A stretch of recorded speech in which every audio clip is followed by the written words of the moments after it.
For tonight's video, mga lods, co-followers, mga friends, mga kabari, ka-59 ko dyan, hapunan para tayo sa lahat ng nanood sa video na to. Hapunan tayo, nagpapalaman lang ng tiyan, nagpapalakas para magampanan yung trabaho natin sa parang araw sa posting.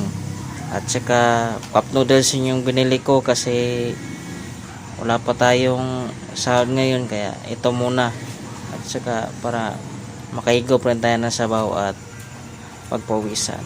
At salamat sa panonood ng video na to, mga lods, mga populars, mga friends, mga kabari, ka-59, and good evening.